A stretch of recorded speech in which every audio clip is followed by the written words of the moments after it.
Welcome everybody to JCTV. I am Josh Coppernell, and you're here for the Joey Strong 110 at Watkins Glen International, presented by CCG. We're here at Watkins Glen today.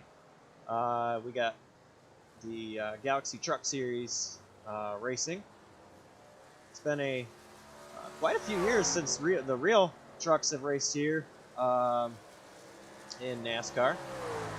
But thanks to iRacing, we're able to have that happen. So we're doing a radio-style broadcast today. I'm joined by two people. And before I introduce them, just explain how this is going to work. So the drivers take the green flag. They're going to be in my section, go past start-finish line, and they're going to have a hard braking zone get into turn one. It's very possible to overshoot it. It's going to be a hard 90-degree right-hander. There's plenty of space if they do go off, but you don't want to go off. After they get off turn one and set sail, they go into Ryan Samuelson's area. Yeah, they head into the S's of Watkins Glen.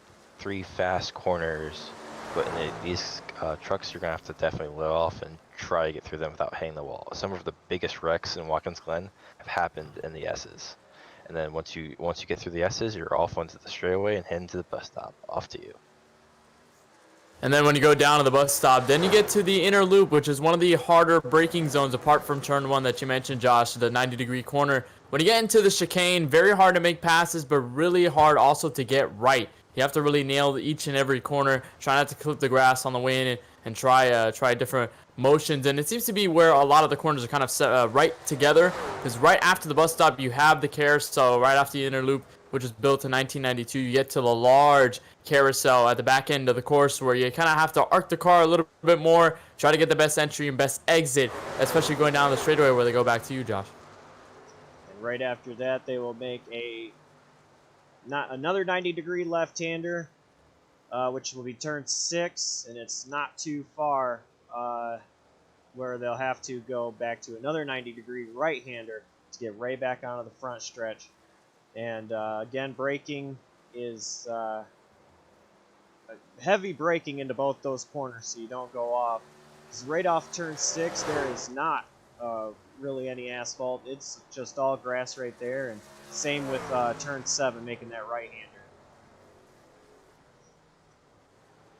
So this is going to be our first road course race for this season. We have 3 of them on the schedule, I believe. I'm going to pop that up. We got Watkins Glen today. In only 3 short weeks, looks like we're going to go to Canadian Tire Motorsports Park, and then we won't visit another one until October 9th at the Charlotte Roval. So, we got 3 road courses on the schedule. Like I said, should be a good one. It's going to be 45 laps. We got a stage break, only 1 stage break for the road courses this year, which is going to be at lap 10. I believe. Am I right on that, Ryan? Yeah, yes you are.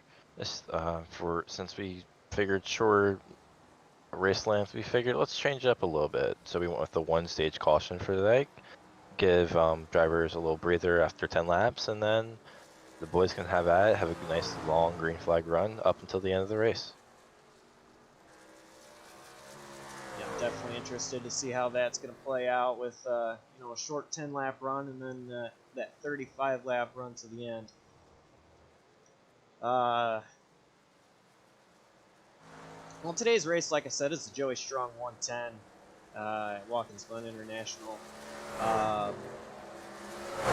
My buddy Joe Palmer Jr., he's not feeling the best, diagnosed with cancer. Well, he was diagnosed last year, and it was multiple myeloma. I believe I pronounced that right. And he was cancer-free, I believe March of last year, and recently has come back. He's not doing too well, so I decided to name this race after him and in his, keep fighting. We actually have Cameron Caldwell with Joey Strong on his truck tonight. He's racing for Joey as well.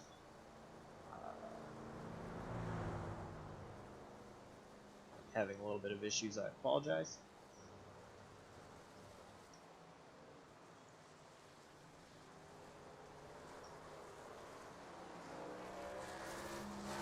Now,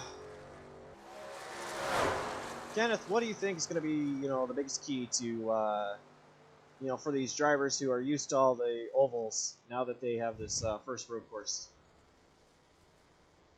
Well, Josh, is definitely just not make mistakes. I know road courses are certainly one of the hardest tracks on the schedule. Of course, you said that they're used to the ovals. They're used to getting their setups on the ovals and just turning left and going on each corner. And, of course, attacking those differently. But when you go to the road course, it's just so different. You have so many different corners with so many different dynamics that you have to handle each corner with kind of a different mindset. You have to go into the corner knowing that you kind of have to brake here. Maybe you want to attack a little bit lower. Maybe you want to watch out for passing opportunities here. Maybe you want to look at those places to try and make passes, especially going down the road if we go later in this race and have a battle for the race lead at the closing lap. So you might have something between those lines where drivers really have to kind of sense their track and learn the track as they go. You mentioned the trucks haven't been here in a long time, at least the real life NASCAR Truck Series. So, at least in iRacing, they have that opportunity to learn the track in this way. And the way these trucks handle, it's going to be a lot of fun to see how they handle it tonight. I also find this interesting to see how the Cup guys, or Galaxy Cup Series guys, go about this with this race, because they're using this as a little bit of practice with iRacing not switching their schedule up to the Daytona road course. That leaves out all the A Open races that we're all accustomed using as like a practice to see race pace and strategy throughout all those races we do. This will be something new. This is another practice session for our Cup guys up here, which we'll see how it translates to our race tomorrow. Yeah, like you said, with the addition, with real NASCAR going to the Daytona road course this weekend, iRacing, a lot of people on iRacing were pushing for the Daytona road course to be added for this week rather than Watkins Glen, because NASCAR is not visiting Watkins Glen this year, and the Galaxy sessions or schedules, they were already created. We didn't want to change it up on them, on these drivers. So both the Galaxy Cup Series and the Galaxy Truck Series stuck with Watkins Glen. So as you mentioned, we do have Cup regulars in here, which we've got quite a few of them. I'll go over them in a few. That definitely, this will be a good learning opportunity for them for the race tomorrow. But for these truck guys, I say it every week. I'm going to say it again. These truck guys, they are saying, hey, look at me. I'm here and I'm going to win in this series. I'm here for a championship. But we've got, let's see, several Cup drivers in tonight. We've got Cameron Stone, who's currently leading practice. John Delaney, Bryson Hicksonbaugh, Cameron Caldwell. Joseph Lester is just new to the series, but he is a Cup driver. And Daniel Fields is the other one. But real quick, just before they get qualifying underway, we're going to get our picks to win. I am choosing Cameron Caldwell as my pick to win. He is a Cup driver, like I said, but he did so well in the Cup car at Sonoma and won that. And I know Cup car and trucks are two different things, and Sonoma and Watkins Glen are two different things. Ryan, who's your pick for tonight? I have to go with my boy Anthony Guarnieri. I've been watching him. I've got to talk to him. He's on my team. I have utmost confidence he's going to bring home a W. His first win of the Truck Series. I think there's a lot of drivers in here that have the ability to really make something out of this race at Watkins Glen. But I think I'm going to agree with you, Josh. Cameron Caldwell, I think his confidence and I think his ability to really get around this racetrack, I think will definitely help into tonight. And we'll certainly probably get him a checkered flag at the end of the race. It'll be interesting to see if he's able to have that same success here at Watkins Glen that he did have at Sonoma. That win at Sonoma did not come easy for him. He had to fight off a lot of the Cup Series best to get that win. Bryson Hicksonball was hounding his the entire race. Here we've got Joseph Lester. He's going to be the first one to take a lap. And he just crossed the start-finish line to start his time. So send it down into turn 1, the first right-hander. He hits the apex pretty well.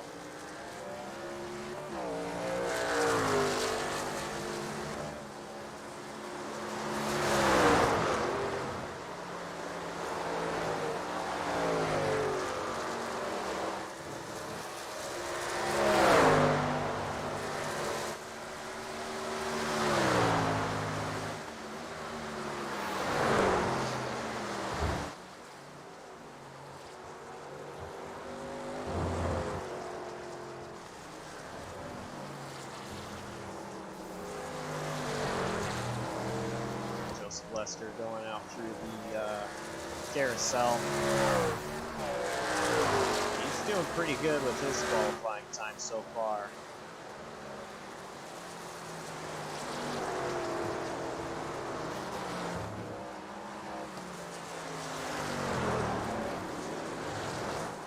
And at least now that they have, I'm sorry, Josh, go ahead.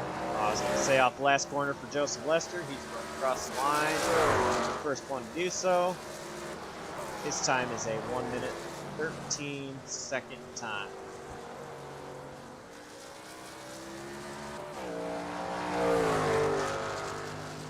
What were you going to say there, Kenneth? I was just going to say that while these drivers are, of course, getting their qualifying times in, and of course the practice really helped them out, it finally gets them a little bit of a hand, but we might see, of course, qualifying go into the race in terms of maybe drivers being a little bit slower, maybe drivers trying to take a little more conservative approach, or maybe just some other thing in general. But you're seeing a couple of the guys getting their qualifying times in, already setting down for what will be an intense race and a road course race for the Truck Series. And you see how different the trucks handle as opposed to the Xfinity Series or the Cup Series cars. They don't really race here at Watkins Glen, so you have to handle this one a lot differently than you would with the other cars because they all handle in a different way. Of course, one's heavier, they have more power. Downforce also plays a factor, and downforce, that's something that we'll see over the course of tonight's race. Drivers using that downforce and that downforce in the truck, either helping them or possibly hurting them down the road, especially when the tires start to wear out. Now we're also in an open qualifying session, which all the drivers can all freely qualify, and they're all out on the track at the same time. So it's interesting this trying to get out on the track at the right time to set your fast lap so people aren't in your way, other drivers. I've already seen a couple of instances of here of guys trying to get right in their fast lap, and then someone just impedes them. Right, it comes out of the pit lane at the wrong time. We actually have a lot of trucks all in the carousel at the same time, and John Delaney is leading that freight train of about 7 or so trucks.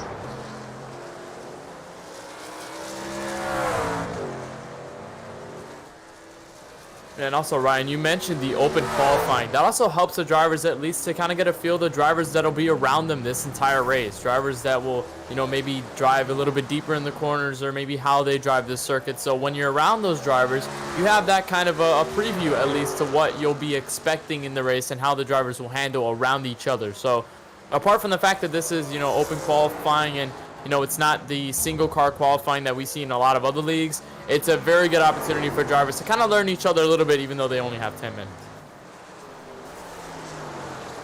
But we have a big wreck in the S's. I believe that's not going to be the first time we're ever going to see that today's race.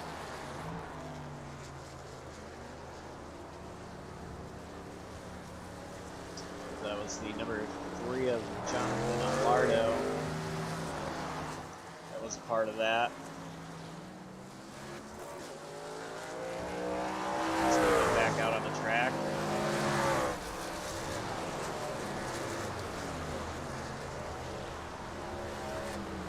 So far, Bryson Hicksonball, he is leading qualifying session by 5/10 over John Delaney.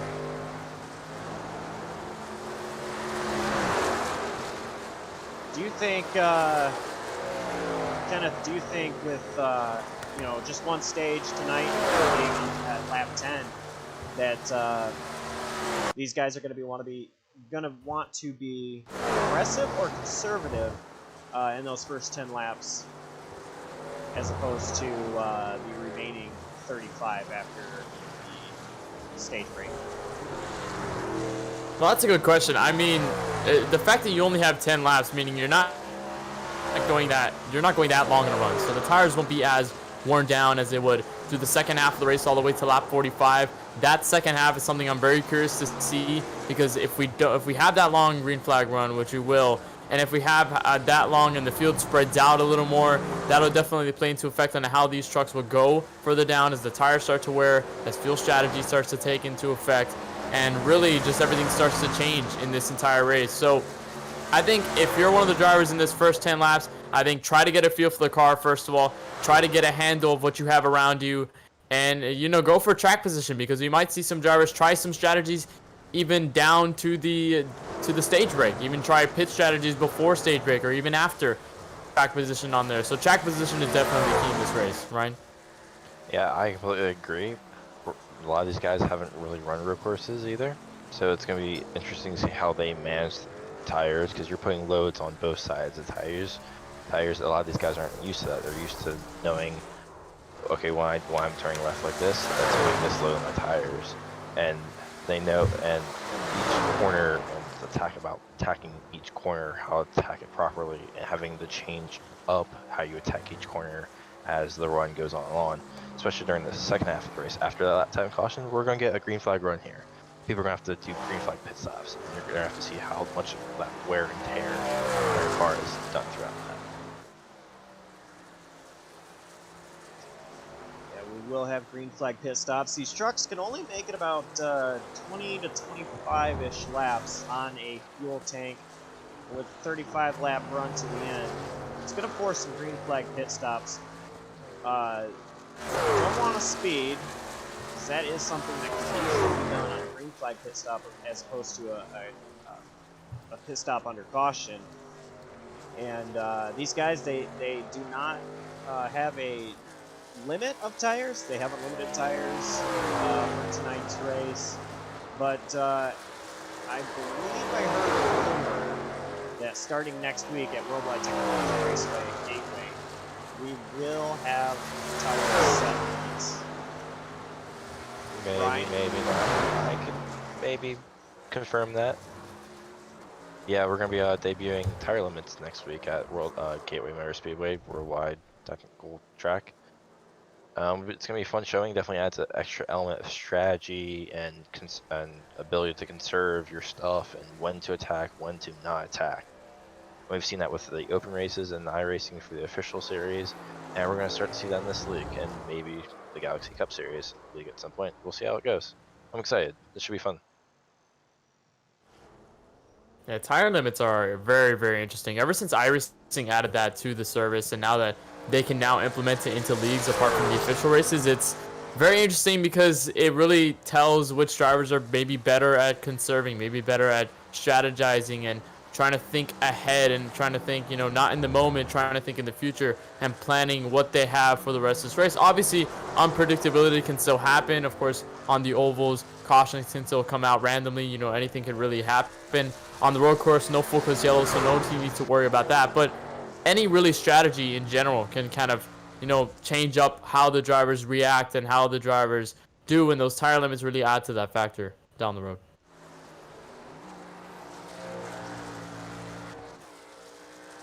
Well, qualifying is about wrapped up here. Just a And couple of drivers finishing their laps. Bryson Hicksonball, it seems like, with the provisional pole right now, unless I'm proven wrong. Looks like Chicano is the last one to post a time.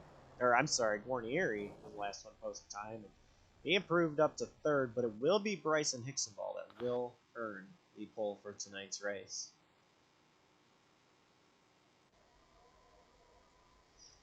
Well, why don't we bring in Bryson?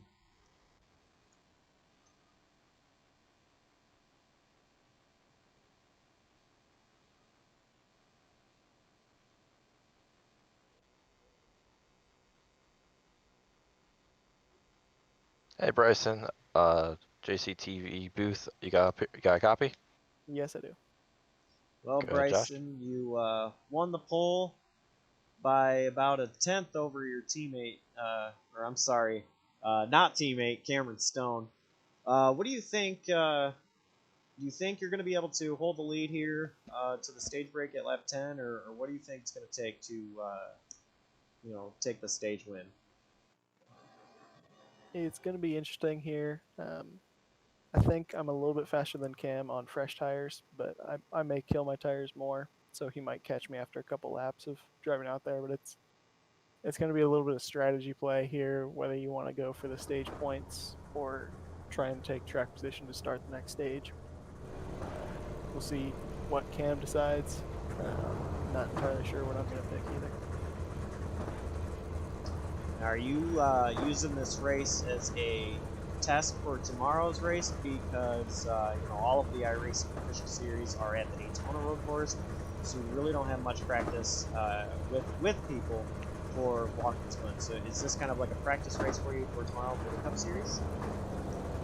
A little bit. It's a little bit of learning what people are going to do here, where people are going to go, where's the best place to pass people. Maybe a little bit about strategy. The tire wear is kind of similar between the trucks and the Cup, but they drive so much different that you can't take a whole lot from them. Alrighty. Well, there is pole sitter Bryson Hicksonbaugh.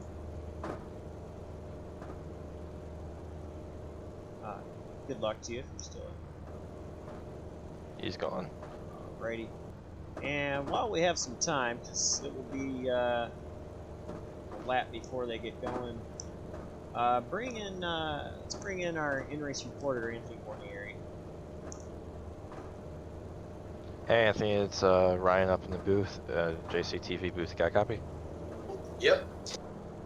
Well, Anthony, you are the fastest Truck Series regular qualifier, with qualifying in the 3rd spot. What's it going to take for you to beat these Cup guys today?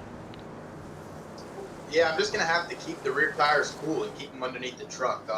This uphill section's been very treacherous for me in practice, and just want to make sure I keep the tires underneath the truck, and at the end I think I should have something for them.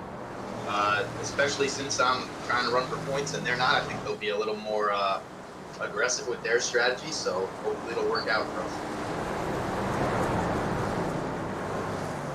And where do you feel like is the best passing zone? Where are you going to look for your passes at in today's race?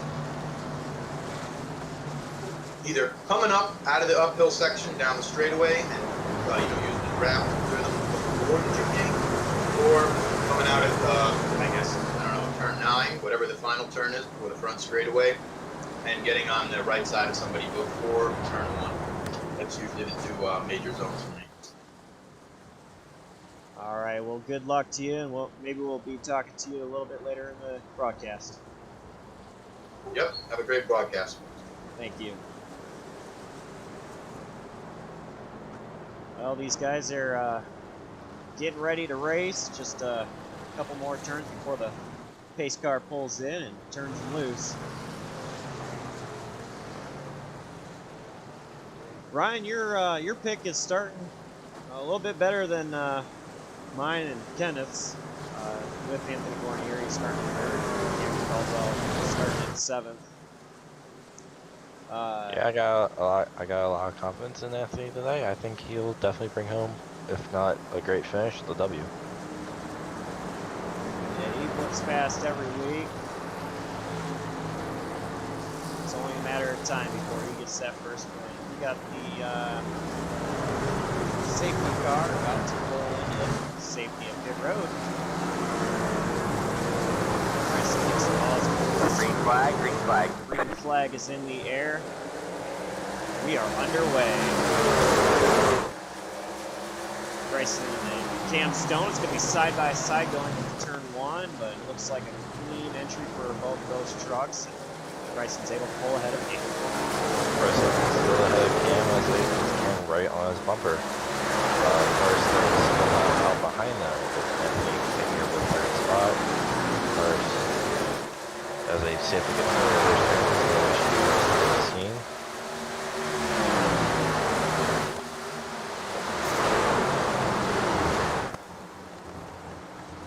Going through the bus stop.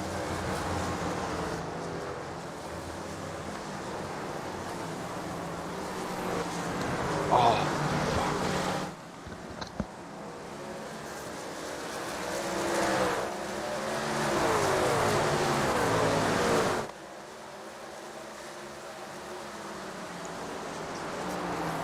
Well, it looked like Bryson might have blinked out a bit there. I'm not sure what happened to him, but got a nice clean start from these guys. Looks like Cam Stone maybe wanted to lead the first lap here. I'm not sure what happened to Bryson. Down into turn one. Still all single file for these guys.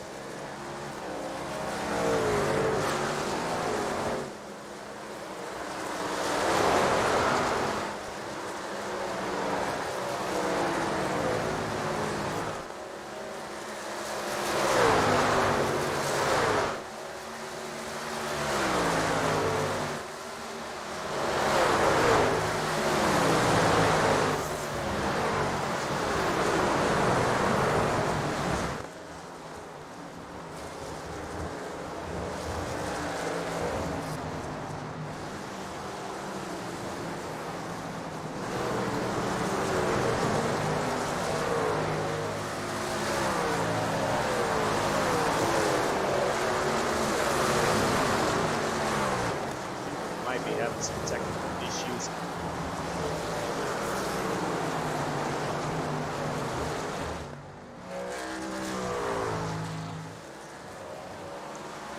Cameron Stone is still the leader here. It just looks like Bryson Hickson ball. Not sure what happened to him. And oh, Anthony Warney-Airy is going to get loose in turn one. That made number 6 of John Delaney go very wide. That's going to be second spot to John Delaney. So now he's got his sights focused on Cam Stone. These two, they kind of have a little bit of a rivalry on the Cup side. It's going to go a little bit. Be interesting to see if it transpires over into the truck side of things tonight. John Delaney gets through the bus stop chicane. We got a lot of trucks all wadded up. All single file for the moment. Looks like Alonso Chicano around. Right off the carousel. He is going to continue to spin around, and now he's going back straight.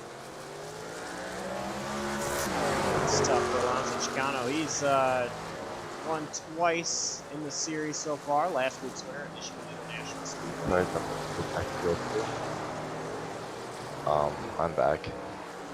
Had to address a technical issue with Bryson at the moment. As they go through the S's, sorry about that. Cameron Stone with a significant lead over our second place driver, Watkins Glen. Cameron Stone, he's just doing everything he needs to do to stay ahead of John Delaney, and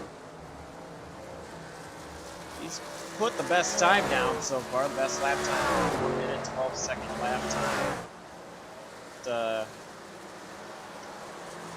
it's an unfortunate tough break for Bryson Hickson. Ball was really fastest. Oh, we have a spin in the bus stop. Andre Granbush. He is smoking from the rear. It's a tough break for him as well. I believe this is his first start in the truck series. Could be wrong on that. I believe it was involving Alonso Chicano as well. Let's take a look here. Looks like he just got way too hot going into the bus stop and hit the entry wall. looked like the number 55 or I'm sorry, the number 29 of Mitchell Goosens was We had the one another that spin at the spun. bus stop.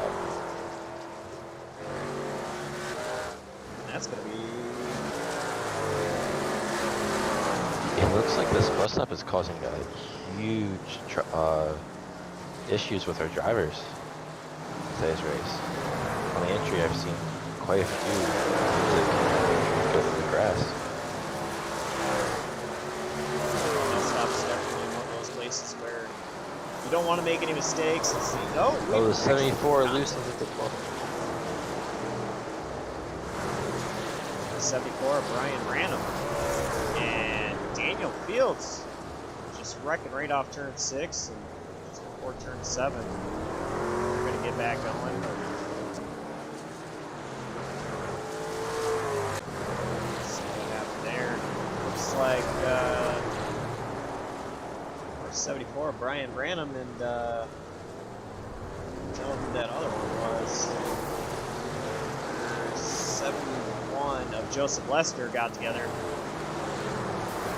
Thinking it was just side by side gone wrong there, and 74 may have got a little loose off of turn 6, which made contact there.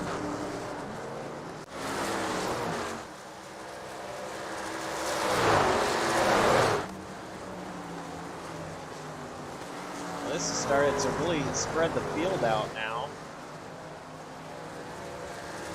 And Cam Stone has a 1.5 second lead over John Delaney.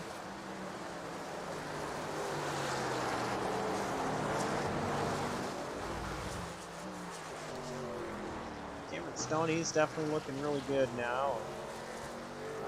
Trying to ride some of that momentum he's had from previous. Ooh, truck Jonathan races. Fleming spun out off of 1. Gets back going. Comes out behind Jonathan Eldorado. It'll be come out just in front of Jonathan Eldorado getting his stuff together. Oh, no, gets past by Jonathan. Falling back into P6.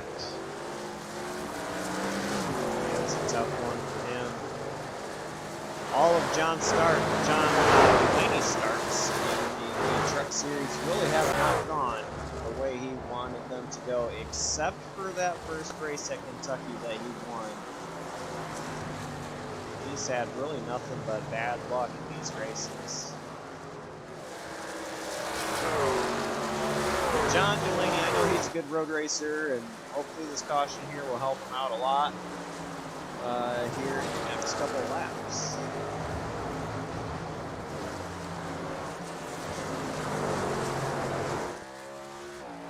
We've got With the spin of Jonathan Delaney, that gap from first to second is larger. It's a little over a 7-second gap between first and second. yeah, so right now, Cameron Stone, he can just ride without really having to push, 'cause he's got a comfortable gap over Alan Dobbs in the 69 truck. And I think everybody really has had some issues except Cam Stone. If anything, he's had it go right for him with the unfortunate disconnecting of Bryson Nixon off. This time by pit road should be closed. Just a couple seconds back.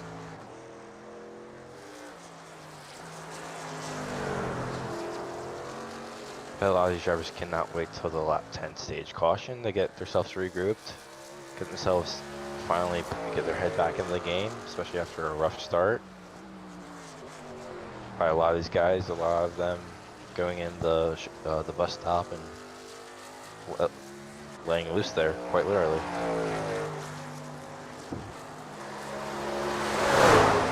I think we might still be having a little bit of technical issues. Heard Kenneth for just a second there.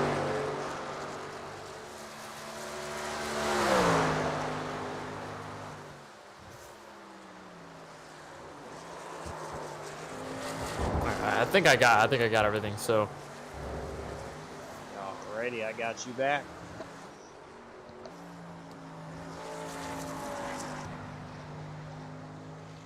Oh, Anthony, the 16 is closing on Alan Dobbs for the second place spot.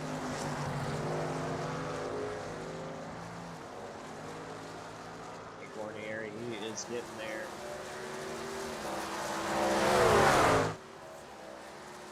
seems to be the best battle all race so far as Cameron Stone continues to dominate this race at lap 9. But remember, the stage caution at lap number 10 will bunch up the field once more, and strategy will be a factor. We'll see drivers go down pit road and take some tires, take some fuel, and do whatever they can. Alan Dobbs, Anthony Guarnieri making a battle right now in turn 1. And we're going to see if Guarnieri can go side by side. Maybe not quite yet. Oh, Dobbs. Oh, Alan Dobbs gets loose out of the corner.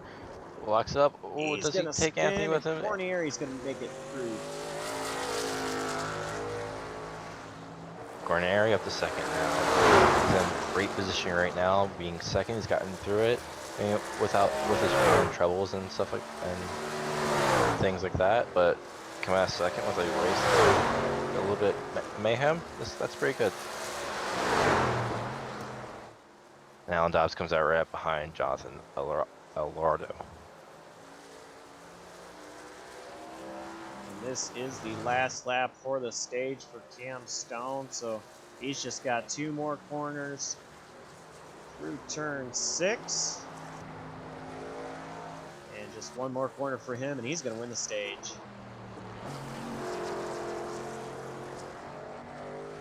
Off turn 7 very cleanly, and right at the start-finish line, Cameron Stone is going to win the stage. Now we just wait for the remaining drivers to up to the top 10 to cross the line. It's going to be P2 for Anthony Guarnieri, working his way from 3rd to 2nd. Looks like Gallardo is going to be 3rd there, with Dobbs taking 4th. And the number 82. Dustin Webb is going to be 5th. Still got drivers crossing the line. This is a really big track.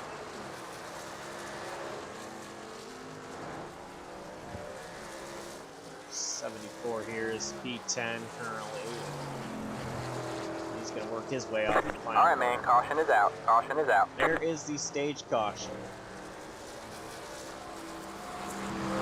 I'm sorry, actually, Cameron Caldwell was the 10th place truck there, not the number 74, Brian Branham.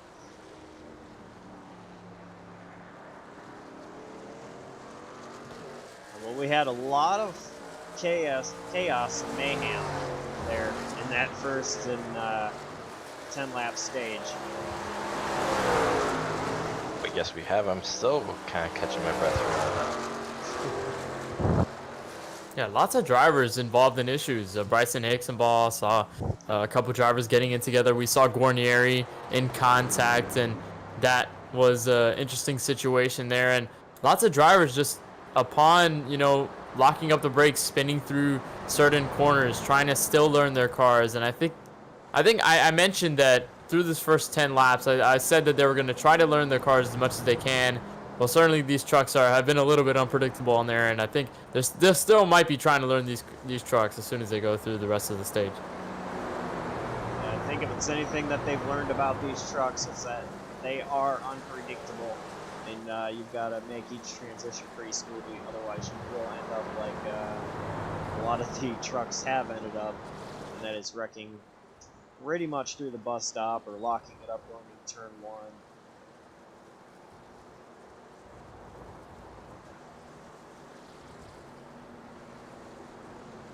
But it was a clean stage win from the start of the race till now for Cameron Stone, so he's not had much of anything to worry about. But now that we've got these trucks bunched back up, and the drivers know what they can do, and hopefully what they can't do, maybe we might see a little bit more of a battle for the lead here. But Looks like we have a driver up in smokes on this pace lap with the 66 of Daniel Fields.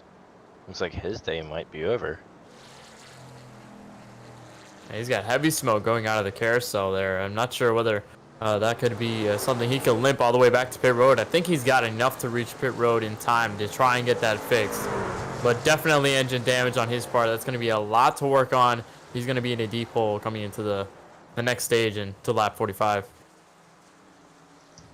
Yeah, I think one of the things that Daniel Fields here, the number 66, was just trying to learn was learn the track for the Cup race tomorrow. He is one of the Cup Series regulars, and he doesn't run up front a lot, so maybe just a little bit of experience here and see what it's going to be like around other drivers. But they do make it into pit road.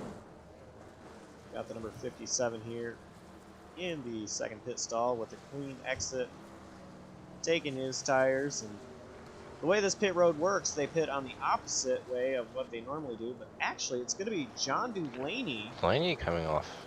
Wow. It looks like he might have gone with just fuel on that pit stop. I believe he only took lefts.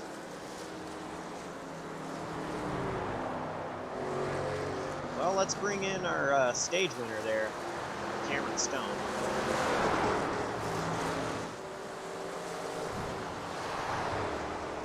Hey Cameron, it's Ryan up in the JCTV booth. Back up. Yes, sir. Well, Cameron, you won the stage, and it was by a huge margin as well. Lots of chaos going on. The unfortunate disconnect of Bryson Hicksonball. John Delaney, he won the race off pit road, but so you will not have the lead here on the restart, but your truck is looking fast. What's it going to take for you to get back to that lead? Just running more clean laps. You know, not a lot of guys in the session tonight have really proven they can run 10, 12 laps in a row without making a mistake. So really just putting down a bunch of laps real clean and bringing it home in one piece.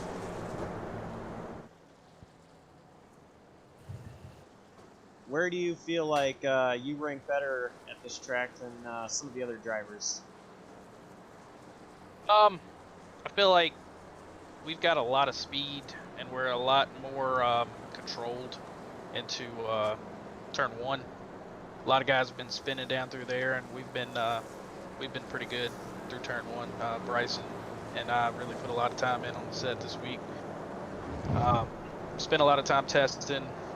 We gave up time in other places like the bus stop and the carousel, but turn one seemed to be the one giving us a lot of problem early in the week, so we just worked on that. Well, you've definitely been looking real good at the start of this race, and you'll be restarting, looks like third here, right behind number 71 of Joseph Lester, who appeared to have stayed out on that caution. Yeah, I don't know how staying out's going to work out, but might be interesting on the start. Hopefully it doesn't spin him. Well, good luck to you, and maybe we'll be talking to you a little bit later. Hope so. Thank y'all.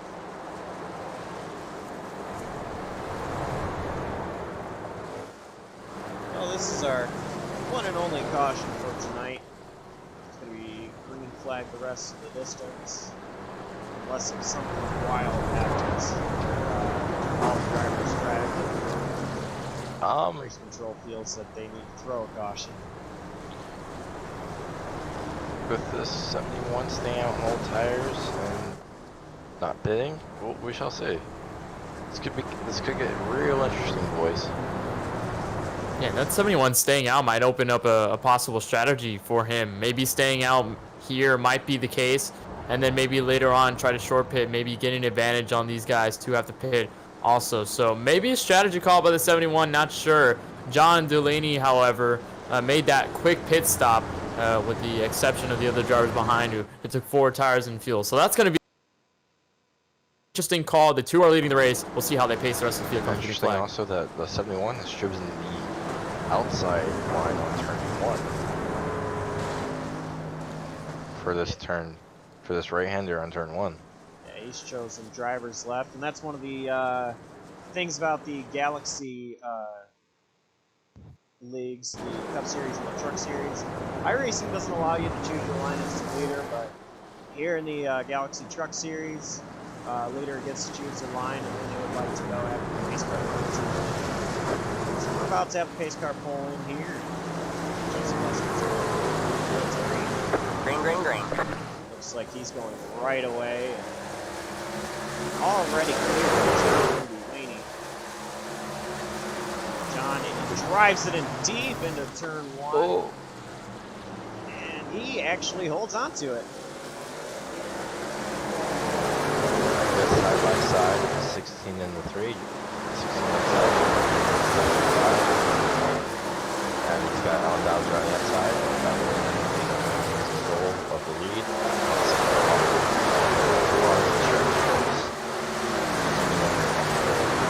Delaney leading them all into the bus stop. Here comes Cameron Stone. Might be trying to make pressure to the 71 of Joseph Lester, who's actually performing really well for some driver who stayed out in the older tires versus all the drivers on the newer tires. So very impressive stretch for the 71 so far. He's got a whole train behind him as John Delaney leads them all. And I think this is something that John wants to see, is keeping that 71 in front of Cam Stone. Cam's actually going to look to the left of Joseph Lester for the 71. And going to be able to clear Joseph now. Going into turn 7. Joseph still hanging on that right-hand side, inside of Cam Stone. So they're going to be, well, he cleared Joseph Lester now, but it wasn't as easy as he wanted to, so now he's going to have the sights set on John Delaney. And they're actually going to be 3 wide. Better judgment there by Anthony. Oh, spin by the number 69 of Alan Dobbs. John Delaney entering the S's with a marginal gap over Cam Stone. Looks like Cam Stone's keeping up on that lead. Yeah, that whole incident with Alan Dobbs really spread out the top 2 versus the rest of the field. Now you have Guarneri behind them leading that second group. So Cameron Stone, Jonathan Delaney into the bus stop. I think Cameron might be gaining that time right now. 4 fresh tires certainly was the best car early on in the stretch off the carousel. They're going to work possibly side by side if the 57 can get a run. And like I said earlier, these 2 drivers, number 6 of John Delaney and number 57 of Cam Stone, they do have kind of a rivalry between the 2 that has been in the Cup Series and a little bit of the Truck Series as well.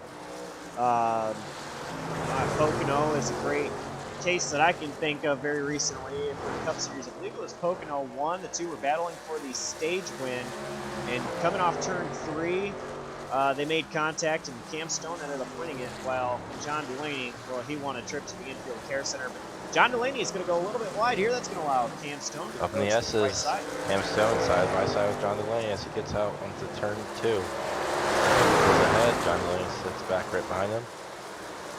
These 2 are extremely competitive with each other, even when they're completely out of the way, slap cars down. You will never see these guys shy away from racing hard with each other.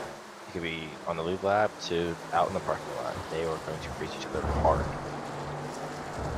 Cameron Stone makes that easy pass on John Delaney, so now he's going to try and gap himself from the rest of the field, much like he did in that first stretch. So seems to be the dominant truck for the night for that Ford F-150 of Cameron Stone. John Delaney following right behind. Anthony Guarneri follows a couple seconds behind as they reach the final 2 corners. It's all Cameron Stone from here on out. Yeah, Cameron Stone, he is definitely pulling away from John Delaney. But to kind of go off of what you were talking about, Ryan, where these 2 drivers, they will race each other hard and give it their all.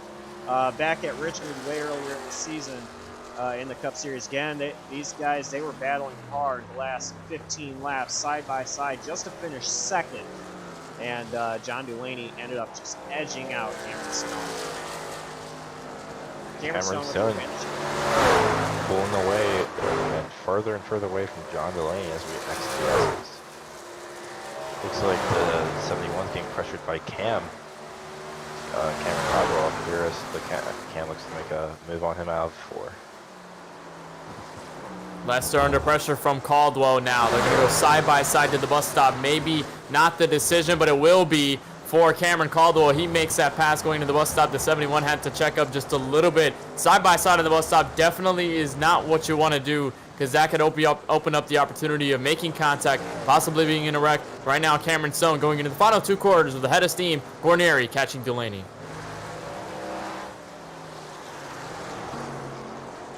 got for 71. He's went from leading to falling back to looks like 6th place, and he actually kind of got sideways there going into turn 6. But he was able to keep it straight. Now we've got side by side between Jonathan Alardo and Anthony Guarnieri right behind number 71, John Lester. Yeah. Cameron Stone seems to increase his gap up into the S's in the turn. It seems like where he gains the most time. Right now, as we see the 16 slowly and slowly getting back to the 6. Not Yeah, far Guarn. behind. You go ahead. Well, Guarnieri certainly was catching John Delaney in these past couple corners. He still closed that gap to way more than it was when the drop of the green flag happened in the 2nd stage. But, you know, off of turn 1, he had a little bit of a ride. He had to save the car from going into the grass. Off turn 1, the trucks get very, very loose, trying to put the gas back onto them. And 16 had a little bit of a wild ride, but catching Delaney with each and every lap on those fresh tires, I think that might be the best call, as everyone seems to be gaining on the 6 so far.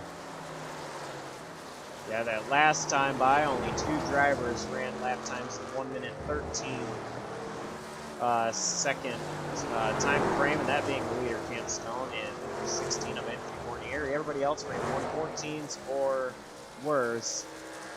And Cameron Stone back with another 1 minute 13 second lap time. Still proving to be the fastest out here. And you wonder how the strategy for Joseph Lester is paying out. He went from the 1st one, he's all the way back in 17th, and looks like he's going to get past for the 7th spot in the next lap or next couple corners. But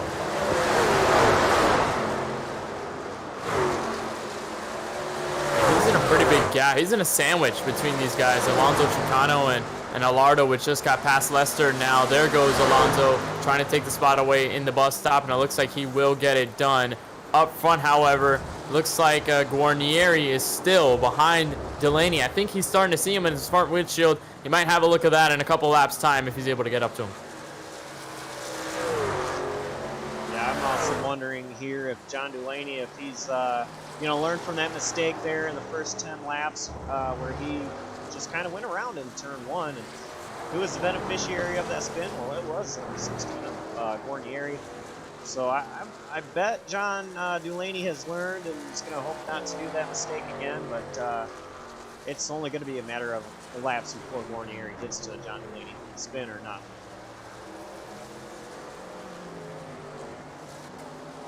yeah, as I head up to the S's, Cam Stone still with a over 3-second lead. See, as Anthony Guarnieri continues to close the gap on John Delaney. And then there's a large, about 4-second gap between 3rd and 4th place. Yeah, seems to be the closest battle on the racetrack is that 71 of Joseph Lester, still under pressure from Alonso Chicano in the 25. Now side by side through the bus stop. They're going to try to work this together. It is not great, and the 71 goes around at the bus stop. He's going to have a shot at the guardrail there. And the 25, an incident with the 71. And obviously no yellow from the road course, but very, very interesting move. I was very wary seeing those two in the bus stop. Yeah, it looks like on the replay, 71 trying to get to the curb with the 25 still there. 25 was not laying up for that position, and 71 got turned around from there.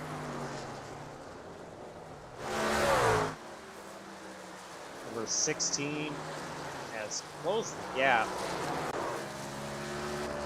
down to a few truck lengths. Well, oh, 6 or 7 truck lengths. 6 of them.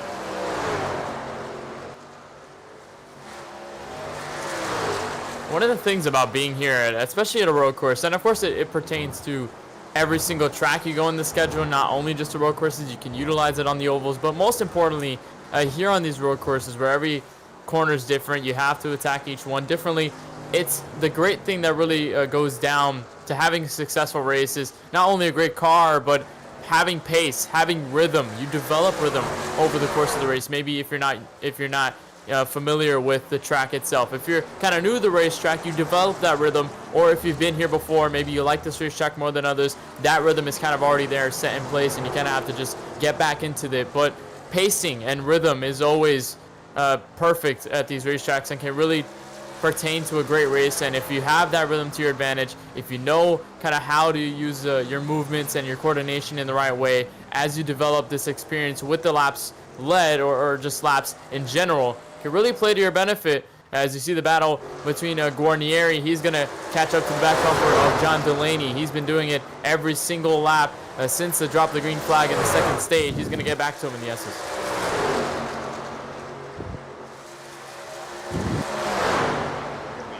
Side by side, and Delaney actually pulls away to the side to allow Guarnieri to take the second spot away. Now you wonder, can Anthony Guarnieri close the gap on Cameron Stone? Has he wasted too much of his car to chase down John Delaney, or does he still have enough to possibly chase down Cam? Well, that's a really great point, because we saw this in a couple of the races. I remember most recently in the Michigan race in the Galaxy Cup Series, where Dalton Mobley was trying to catch the race leader Hixenbaugh, and he had wasted his equipment way too early, and then by the time the run fell through and those final laps are coming up, he wasn't able to gain time anymore, and he was falling back. So that is a great point, that you can use your equipment too much to gain on a driver, and then now you have to pounce on the race leader. I think Guarnieri, though, I don't think he used too much to get around Jonathan Delaney. Of course, he was behind him a little bit, but getting around him certainly wasn't a hard task. So I think he's still got a little bit left in the tank in terms of equipment and tires. I think he might try to make a challenge for the lead, but I think right now, if you're Anthony Guarnieri, the best case scenario is just to try and keep yourself conservative, run your own pace, hit your marks, not try to force anything. Guarnieri actually has been the fastest truck the last few laps, I've noticed, but not by much. Started to wonder, maybe because he was, in my mind, he was methodically approaching the Jonathan Delaney car. It wasn't he wasn't making up a large portion of the gap between him and John. It was methodically, probably over a period of 12 or so laps, that he made a little bit up. Maybe he was pushing his car not to the extreme, but every little bit of a push, marginally pushing it.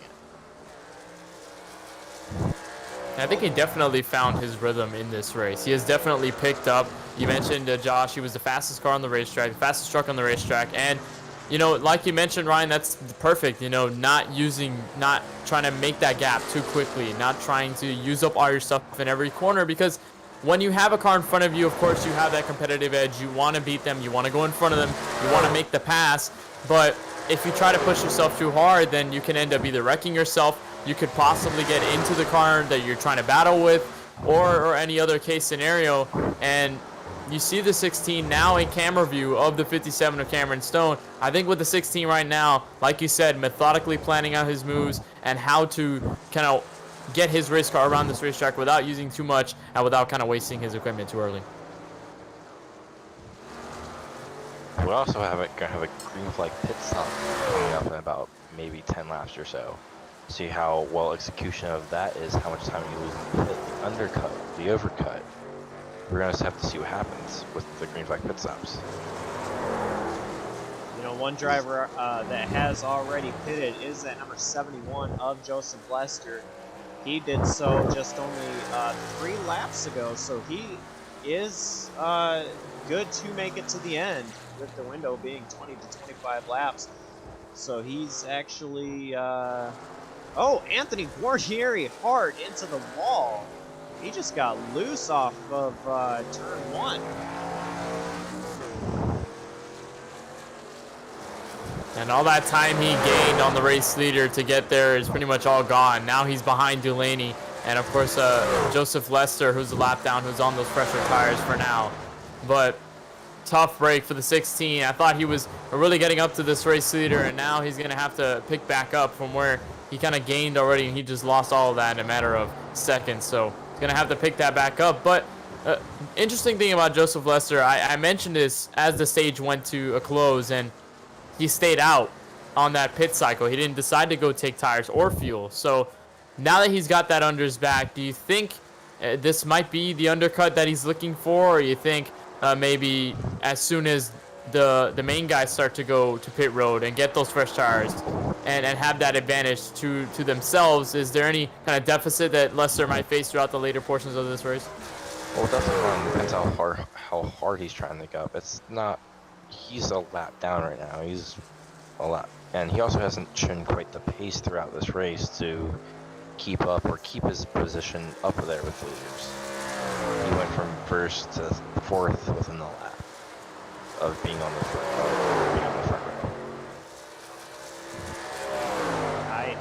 I agree with Ryan, but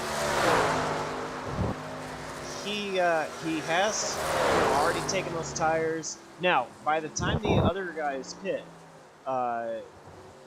all that fresher rubber Lester has now won't be so fresh compared to the likes of Cameron Stone, John Delaney, Cam Caldwell, who's in third. So I don't know. I like the call of pitting early, staying out and pitting already, having that taken care of, because you know there's not going to be a caution. So he doesn't have to worry about, you know, a caution, this whole strategy messing up. But I think that you know, he doesn't have to worry as long as he can keep the truck clean, not making any mistakes to damage the truck. And I don't know if it'll be a winning strategy, but I think it will be a strategy for a really good finish. It is definitely an out-of-the-box strategy compared to what we expected from some of the drivers here. We maybe expected a few of them to pit before the stage cautions, 3 laps early before the stage caution, get that track position when the caution was applied. I don't think we expected any of them to not pit at all. So props to him for thinking out of the box strategy. Will it work for him? We shall see. So after Guarnieri went around in turn 1, that allowed Cameron Caldwell and Jonathan Lollardo to get past. So those two trucks are now occupying 3rd and 4th. Guarnieri slips back to 5th, where he has potential pressure from Alonso Tricano in the 25 and possibly Dustin Webb if he can get up there in the 82. But yeah, easily falling spots, and those mistakes really cost him at the end. But I think this is the closest battle on the racetrack right now. Delaney is still very far behind Cameron Stone to continue to lead this race. Yes, those two of Cameron Caldwell and Jonathan Lollardo have been inseparable since the restart. One would gain a slight edge, and the other coming right back with a great lap and catch right back up to them.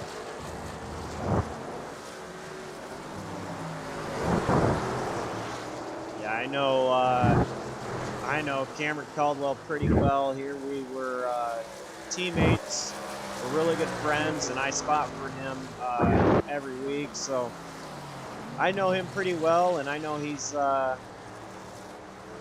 know, just trying to keep that truck all clean here. And Gallardo's actually going to get a huge run because Caldwell didn't do too well side by side with Essex. So if they go for the S's, Cam Caldwell having the advantage. We'll see if Jonathan Lollardo can run off this trailer. So down to the bus stop they go together. Guarnieri might be gaining a little bit more time on these two as soon as they start to battle, and he has. That Tundra has picked up time on the 3 and the 12. So right now, still closest battle. Lollardo, I think he might be just thinking about where to pass him. I think if he gets that run, he'll probably try to decide, because again, like we mentioned at the top of the broadcast, there's some places at this track where you really can't make a move. And if you do, very, very brave. As you see now, Lollardo makes the move in the second to last corner. They're going to go side by side in the final corner. But you kind of have to decide which places you want to pass and which places you kind of don't and lay back, like the bus stop. And the 12 of Caldwell gets a little shove from Anthony Guarnieri. That's going to allow Caldwell down pit road. And it looks like Alonso Tricano will fall back. This possibly could be a strategy through the rest of this race.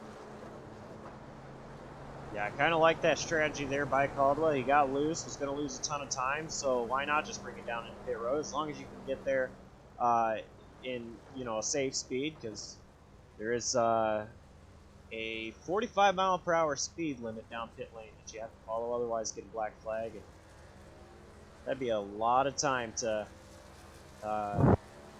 have to lose to get a black flag there. But 4 tires for the number 12 of Caldwell, and he's now going to be able to get off the road, not have to worry about his pit stop for this race.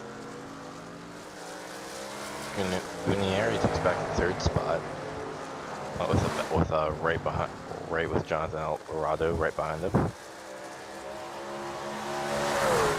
Cameron Stone went down pit road, so the leader is down pit road. That'll leave Jonathan Delaney. He's going to stay out on the racetrack, so he will take the race lead. We'll see if Guarnieri follows suit with the race leader along with Jonathan Alardo. They had Cam Caldwell right in front of them go down pit road.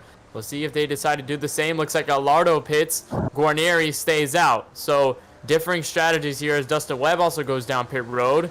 Jonathan Delaney, your race leader. We'll see if he can stretch this out all the way to the end, possibly make a strategy that could potentially get him a race win. It looks like everybody except the number 6 of John Delaney and Anthony Guarnieri, the 16, have come down to pit road. So we're just waiting on those two to pit. I'm not sure with Cameron Stone already have pitting, getting those fresh tires, if it's really wise to stay out too much longer for the number 6 and the 16. Especially with the 6 only taking 2 tires on that stage 3.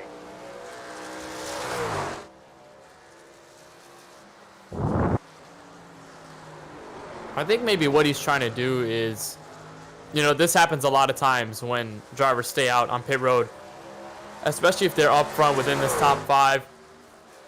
They might just try to stay out as long as they can in order to gain time on the drivers who went down pit road. So let's say you're behind the leader, much like Delaney was. The leader comes down pit road, you stay out, you maximize the amount of time you put between yourself and the race leader, who will cycle back as soon as everyone goes down pit road.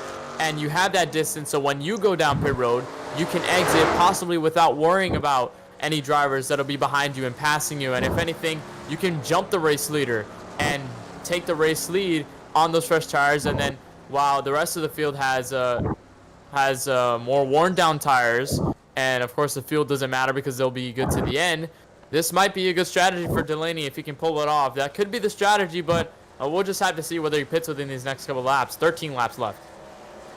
Guarnieri has come down to complete his pit cycle, so we are just waiting on number 6 of John Delaney to take his pit cycle.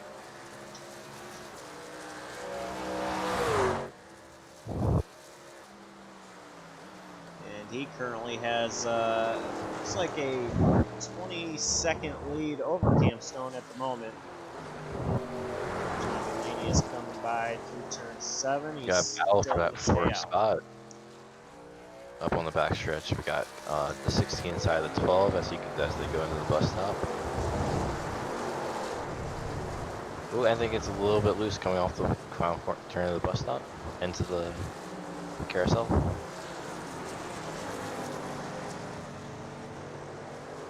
I think Cameron Caldwell there, he was able to really crossover, possibly to get Guarnieri back, but I'm not sure that was the smartest place to make that move.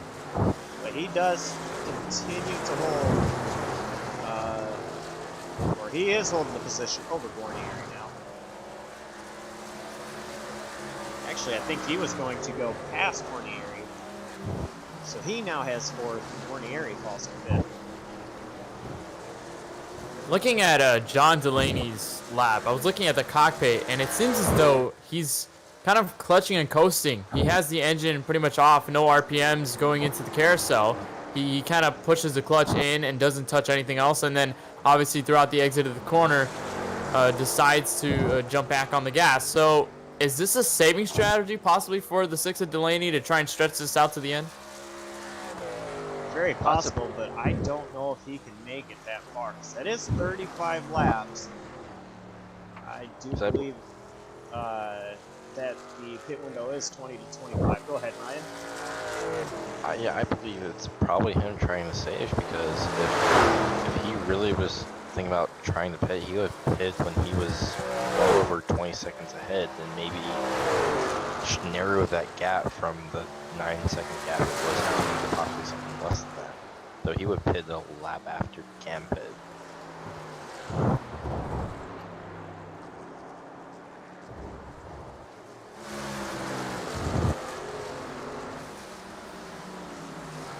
gap between first and second continues to dwindle down. It was 19.3 a couple laps back. Now it's down to 15.9. Obviously, Cameron Stone with the fresh tires, he's going to have the advantage in every corner. He's now getting around what looks to be the 74 of Brian Branham, who's a lap down. So he's going to try and get around him within these next couple of laps, try to find an opportunity, and he will. So he'll go down to the inside. But that lead is slowly closing between these two, as now Delaney's off of the final corner. Cameron Stone's heading into the second final corner. So it's slowly catching up. I'm not sure whether Delaney's strategy might work out the best. We've got 10 laps to decide this thing, as Alan Dobbs, Cameron Caldwell, and Guarnieri and Elardo are in this huge group. All together, four trucks spread out. Caldwell is looking to driver's left going into turn 6, and he's actually going to be side by side. Might have been a little bit of contact there between Caldwell and Dobbs, but they both keep it straight. Caldwell pulls ahead. Now Guarnieri looking to pressure Dobbs, and Dobbs pulls down to the right. Just going to stay single file here going into turn 1. That will give third place to Cameron Caldwell. As the 16 peeks into the side of the 6-9, the 6-9 shoots them all. I'll just waiting for these two to get together off one of these corners. Cam Caldwell in the bow.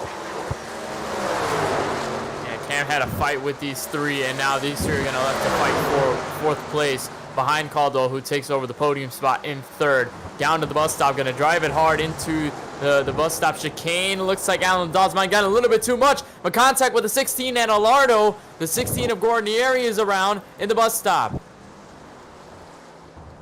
I was just about to ask, if you're the number 3 of Elardo, being this close to 4th and 5th, do you stay patient here? You know that they're going to probably make contact in front of you. Do you stay patient or make your move? And, well, it looks like Elardo just got a little bit too hot going into there. Not with Guarnieri. I look back at the battle for the race lead. The gap to John Delaney is now down to 9.5 seconds for Cameron Stone.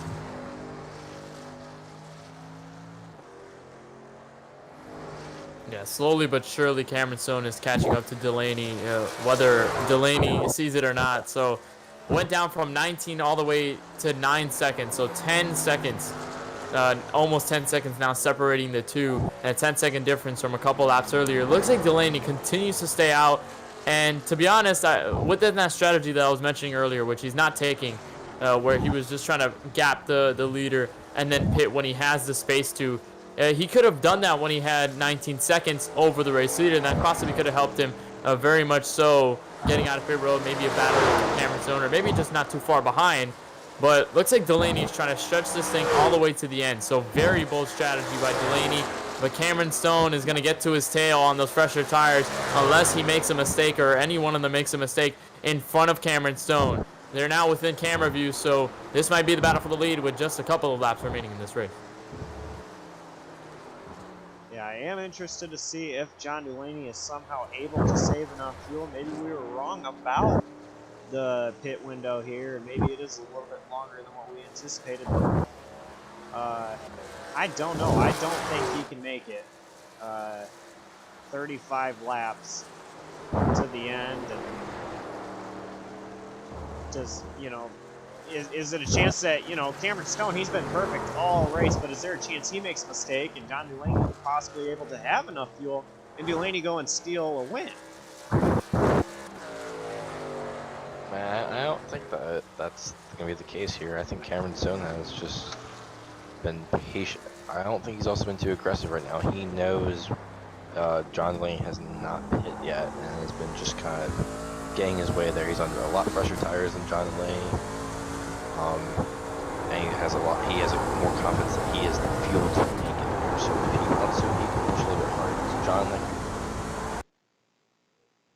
you said, is barely pushing it because he can't afford to push it. Yeah, John Delaney really has to save as much as he can. He's used that carousel every single lap around to shut off the engine and kind of clutch and coast away through. But now Cameron Stone is approaching him. He's now just off the butt stop, so very, very quick. And also Cameron Stone, just like in his interview after stage 1, he was very confident in his truck. He liked his setup. He liked the way his truck was handling, and pretty much he enjoyed the setup. And in stage 1, he pretty much dominated that stage within those 10 laps. So he knows his car's fast. He's confident that his truck is fast. And he knows that John, of course, coupled up with the fact that he knows Delaney hasn't pitted yet. And that he's staying out and that he's trying to save.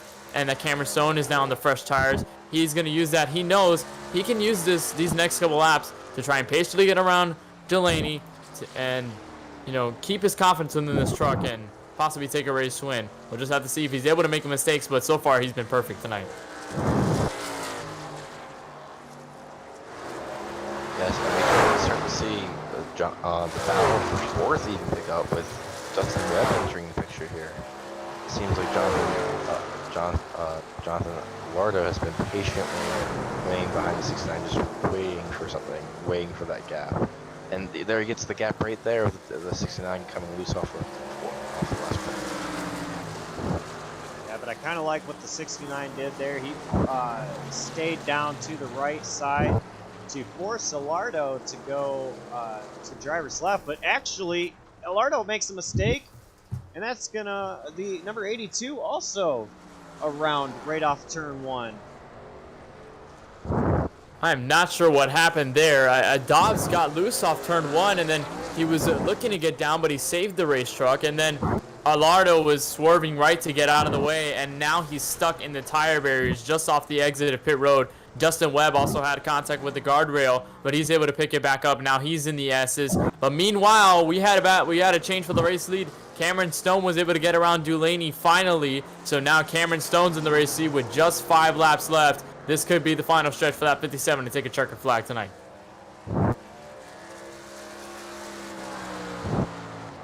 Yeah, now we know that strategy for Jonathan Delaney did not pay off because he is a as a cup regular and is not running for points.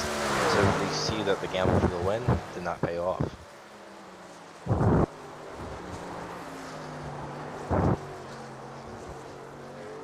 Do you think he's going to pit here and just call it there? Or is just going to ride it out his strategy for the remainder of the race? Well, I think he's already too far in. I think he's pretty much in this strategy very deep in the race that I think if you're him now, it's just better to continue the strategy and just kind of go all the way out to the end. You mentioned he's not racing for points, so and that also makes a little bit more sense, a little bit more justification, if you will, that since he's not running for points, he has a lot more. He's more willing to take more risks, and this strategy was probably one of his risks that he wanted to take, and to possibly get a race win. Now Cameron Stone is in front, so now the race win isn't looking too likely, and Cameron Caldwell is a bunch of seconds behind Delaney. So he could probably just keep this up and stay where he is. I know he's not as quick as Cameron Caldwell or Cameron Stone. I know cars are probably catching him since he's using the saving strategy, but with just 4 laps left, he's already too deep in this run. Might as well just stay there until the end, possibly get a podium finish out of it, but just be a good finish. Yeah, he has over a 30-second gap and 3rd place, and with about 5 laps to go now, I think he'll be able to maintain that.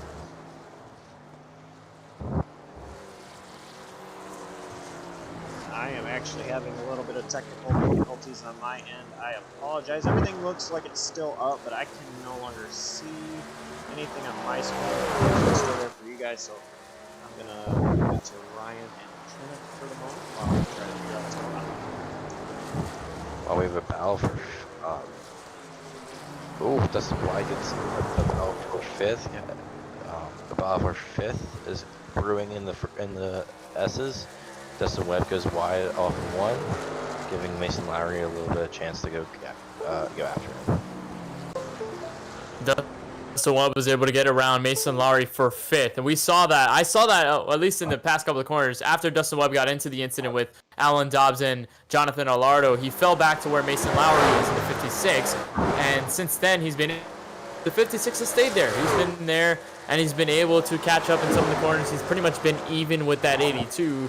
So this is the battle for the top 5 spot. And to look to 4th, Alan Dobbs is all by himself with damage to the race truck. Nonetheless, still would be a good finish if he's able to finish it there. Then you see Caldwell 34 seconds back. Delaney at 7 seconds to the race leader. Cameron Stone, who got our Lester, and I believe another lap truck. I'm trying to see who that is. It is Alonso Chicano. So now those trucks are a lap down. So now just 8 trucks left on the lead lap. The battle for 5th seems to be the most compelling. But Cameron Stone continues to lead this race. Just 4 laps left for him in a checkered flag.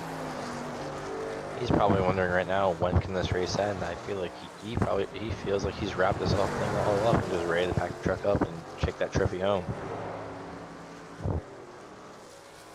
Yeah, especially with a gap like this, because he knows 35 seconds between him and Cameron Caldwell. No way that can happen, as Alonso Chicano just went around off turn 7, the final corner. But for him right now, you're 35 seconds between you and Cameron Caldwell. You know you're faster than Jonathan Delaney because he's saving, and he's falling back now over 9 seconds.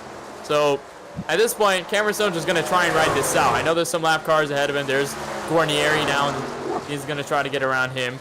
But Cameron Stone, perfect truck this race, perfect race, pretty much. No mistakes for that 57. So all you got to do now is just stay conservative and just continue to hit his marks. Yeah, it's like he's been all race, and just stay where he is, and he'll definitely take a win here at Watkins Glen. Yeah, and you're wondering if maybe Cameron Caldwell is pushing right now to possibly get to the 2nd spot. I don't believe he can, but with John Delaney saving as much as he is and has been, maybe there's a shot. Maybe John Delaney runs after here. And maybe Cam sneaks up and gets that 2nd spot.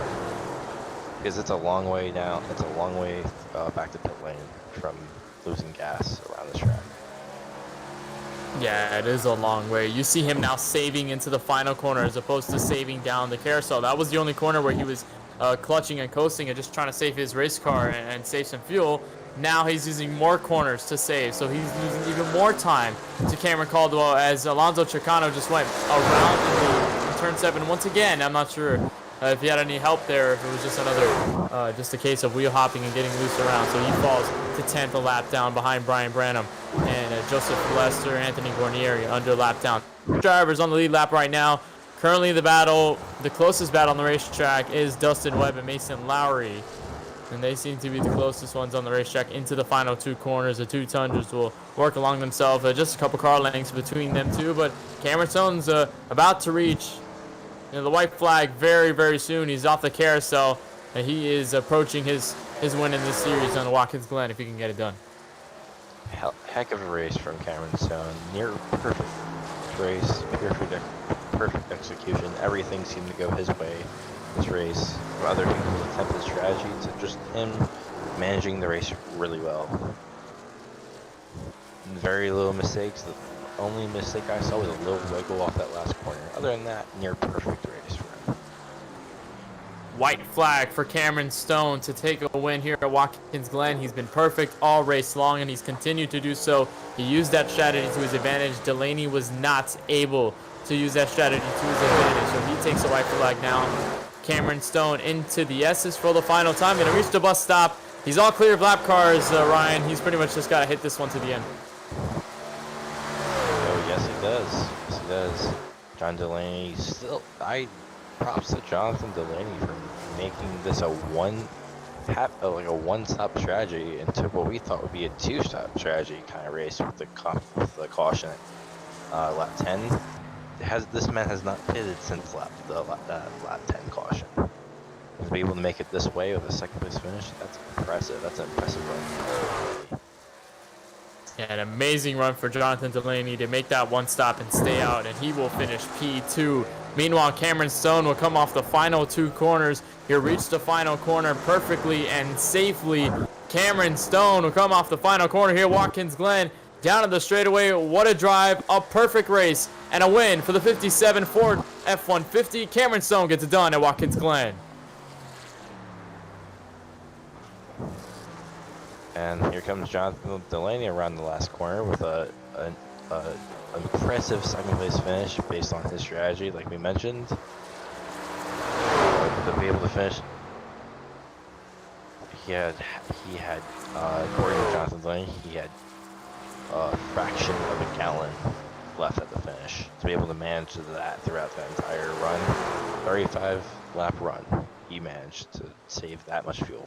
Wow. Cameron Caldwell comes off for the final corner. He will finish the podium spot in P3. He'll come off. A great run for Cameron Caldwell. He's been pretty quiet all race, but he's been involved in some battles, and he takes P3. Alan Dobbs will come off the final corner as well. Take P4. Dustin Webb goes around in the final 2 corners. That'll leave Mason Lowry to take 5th. Maybe contact between the two coming to those final corners in the checkered flag, so he'll finish 5th. Mason Lowry finished 6th.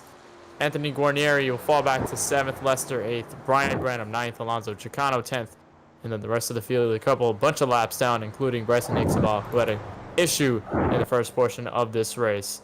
But Cameron Stone, a win here at Watkins Glen must feel great. He's been perfect all race, and that truck has been phenomenal. It looks like he's going to burn it down right here on the front straightaway in the start-finish line, and there he goes, 57, burning it down in front of the virtual crowd here at Watkins Glen. Also like to mention an impressive race for the 69 Alan Dobbs. He was fending off Dustin Webb, Mason Lowry, Jonathan Eldorado, and Anthony Guarnieri all at one point during the race, actually multiple points in the race. Was able to recover from a couple incidents and spins. Hell of a job from 69 Alan Dobbs. Well, I do apologize for those difficulties on my end. Still not 100% sure what all is going on, but that was definitely an interesting race for sure. I have no idea how Jonathan did that strategy. But congrats to Cam Stone, winner of tonight's hashtag Joey Strong 110 at Watkins Glen International, presented by CCG. And why don't we bring in our race winner, Cameron Stone.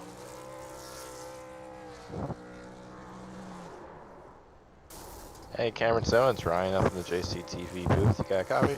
Yes, sir. Congrats on the win, first thing.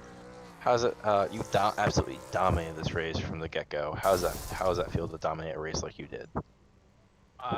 That's pretty nice, man. I really makes you feel good after putting in the time and practice and everything.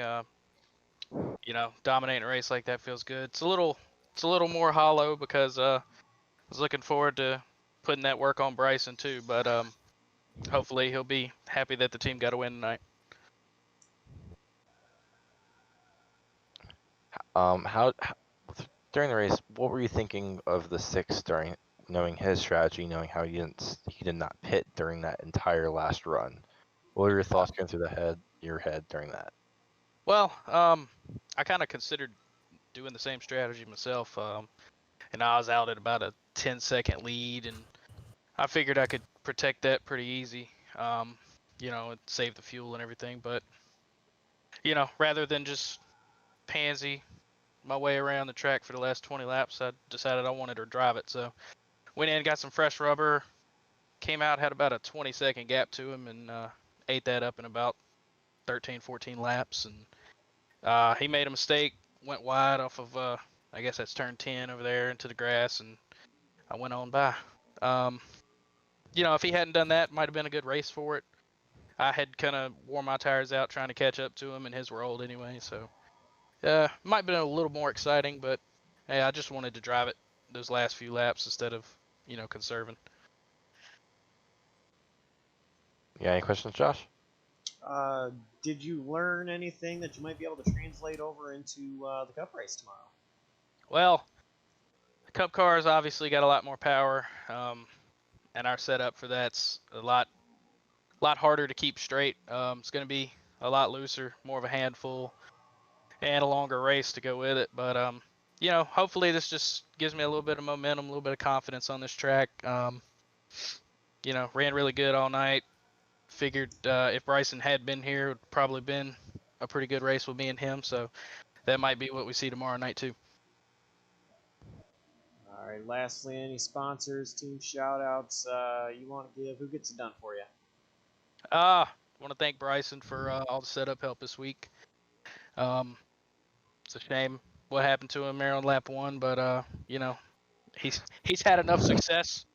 I guess he could take this one. Want to thank Andre Granbush. He was helping us out tonight. He wrecked early, but he stayed around the spot. He really helped out our other 2 drivers. Shout out to Mason Lowry, charging for 5th place there in the last lap. I didn't get to see it, but I'm gonna watch a replay here in a second. And thanks to Coors Light for keeping me mellow, man. Gotta chill. All right. Well, congrats on that win for you. Go celebrate. Yes, sir. Got a Coors Light in hand already. Want me to bring in our second place finisher? Yes.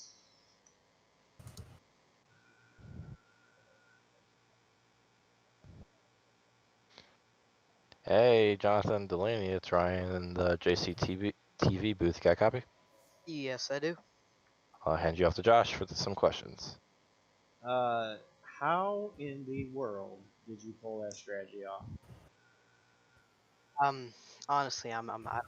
I thought about it right after after the first stage there, and I was like, this could be an option. And then I decided just to go, run it out the first 5 laps, and I made the decision to just go ahead and try and save the fuel, and it kind of worked out.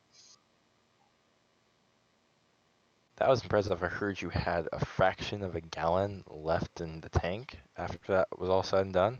Yeah, we had about 0.18 gallons left in the tank crossing the start finish line. That is impressive, young man. Yep. Heck of a race from you. You may have not won, but you sure dominated that. Sure executed that strategy to near flawless. Save like you did was impressive. Props to you. Thanks, guys. Well, Any other- I was just gonna say you had that little mistake there in the first stage where you spun off of turn 1.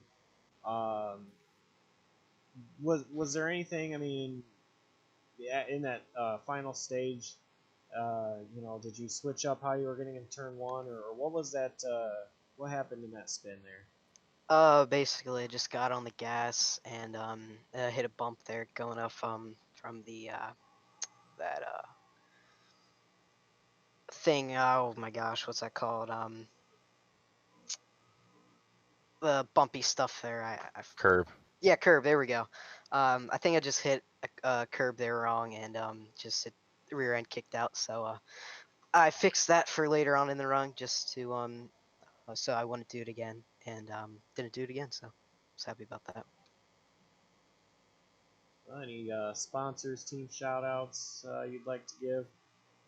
I want to thank Kevin Steele for making my Mount Dew paint scheme.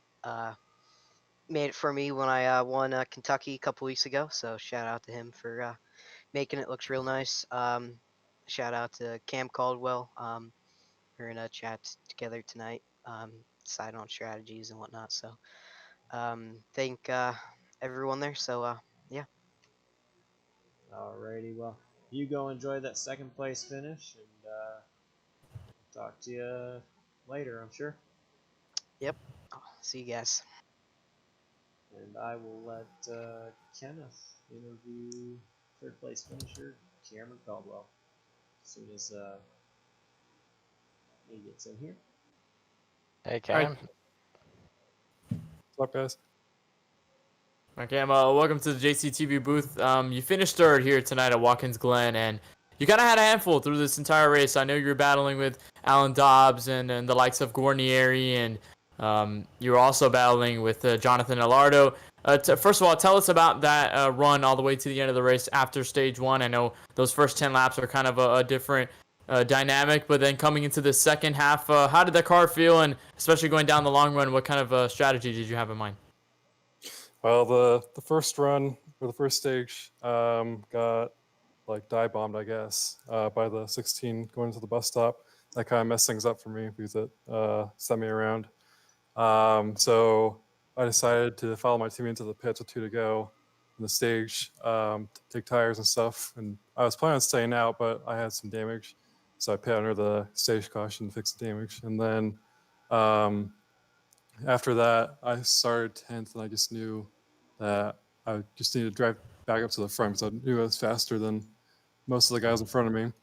And it just got to the point where by the time I did get up there, everyone else was spread out. So I had what I had, and the handling started going away towards the middle of the second stage. It was just sliding all over the place, and it went turn in the carousel. So I pit. I was thinking about trying to stay out the whole time, just save fuel. But I decided to pit and hope that I could gain some time with fresh tires. But the 2 leaders were gone. So, and then I don't know what's going on with Alan, but I don't know. He was he was I don't know. It was interesting. I'll say that. I'll put it that way. I'll be nice for now. All right. Well, the P3 nonetheless a great finish for you. I know you weren't too close to the top 2 leaders, but a P3 and a podium finish certainly must feel good. Going into tomorrow's race, the Cup Series cars. I know it's obviously a different car. It's a way different beast to handle apart from these NASCAR Truck Series trucks. And if there was anything you want to take away from this race, especially strategy-wise, or pretty much anything in terms of the handling or anything in terms of the track itself, is there really anything you want to take over from this race that'll potentially help you going into tomorrow's Cup race or anything in the future? I think just having laps on track is always nice, and the tire wear towards the end when the truck was all sliding, I think that'll come into play tomorrow too. So it's nice to have a little bit more experience trying to keep a loose truck on the track. So I think that will definitely help me tomorrow. All right, Cameron. Well, before we let you go to go to the Cup race tomorrow night, right here, Watkins Glen, you got any shout outs or any teams, any sponsors you just like to thank for making tonight's effort possible? Yeah, I'd like to thank In the Pits News for always sponsoring me, C2 Graphics as well. And I'd like to shout out Joey, who's on the hood and tail of the truck, is going through a tough time with some cancer. So we're hoping that he can pull through once again. Of course, always wishing the best to Joey in the couple of weeks ahead. And Cameron, we hope to see you into next race tomorrow night in the Cup Series cars. And of course, thank you for taking the time to talk with us. And hope to see you tomorrow, putting out some great laps at Watkins Glen. Yep, thanks, guys. Well, that was third place finisher Cameron Caldwell, and the Cup race tomorrow will not be here on JCTV. You can actually check that out on 3 Wide TV, I believe, and Kenneth will be on the call for that one as well. I definitely thank you for helping us on over here in the trucks. Of course, I want to thank you guys for having us, me. Yeah, Yeah, it was great having you, man. Dude, really great. What Thanks did for you having think me of as the well. race? Kenneth, Sorry, what was that, Josh? I apologize, Kenneth. There, what did you think of the race here tonight? I thought it was a big learning curve these guys had to really face here at Watkins Glen. There was a lot to learn. Definitely, especially going into the Cup race tomorrow. I know a lot of these drivers will be there. So definitely just learning the track, learning strategies, learning what you can and can't do with this racetrack. And especially for guys like John Delaney, Cameron Stone, Cameron Caldwell, and a couple of the other guys further back. I know Hicksonbaugh did not get the opportunity to really race this track, but it's just all about learning. And I think with this race under wraps, and I know going into tomorrow, at least they'll have a better view of what this track will be like, and especially how to handle this track and kind of learn their markers and learn their way around and possibly make a good race there at the end, Ryan? Yeah, I mean, we definitely learned a lot from this race. We learned the possible strategy that might take place in tomorrow's race. How much can you save on fuel if it becomes a fuel mileage race? We test out having one stage today, but we're gonna have multiple stages tomorrow. So we're gonna have the normal 2 stages tomorrow, and we'll see how much tires are gonna be playing a factor in tomorrow's race as well, and how big of a gap that from first and second, and so on and so on. We saw a lot of large gaps in between spots this race, but also a lot of close ones too.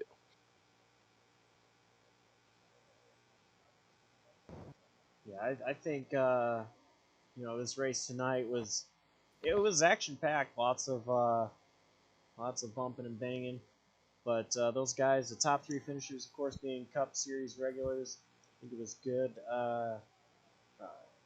Good experience for them for tomorrow's race. I'm definitely excited to see how those top three finishers of Cameron Stone, John Delaney, and Cameron Caldwell are able to do in the Cup Series tomorrow. But for these truck guys, we're heading off to Worldwide Technology Raceway at Gateway next week with a 160 lap race. It's going to be next Friday, August 21st. And that track, it's a flatter track with two different corners from turns 1 and 2 to turns 3 and 4. Kenneth, how do you think like a race from tonight, Watkins Glen, to transition to a Gateway is going to be for these drivers here?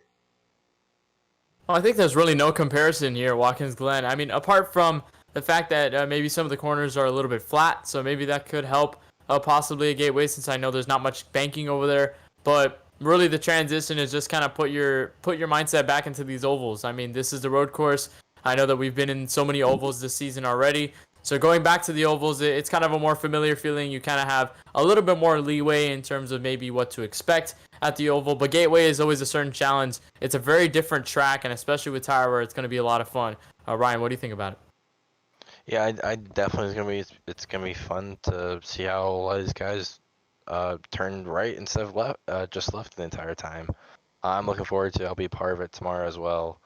Looking forward to watching it from the back of the field. Well, that's going to do it from us in the booth tonight.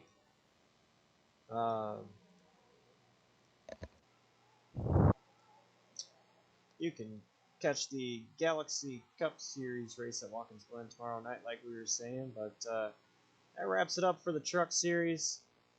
Thank you guys for tuning in, and Ryan and Kenneth, thank you guys for joining in tonight. So I'm Josh Coppernell signing off on JCTV. Everybody stay safe out there, and have a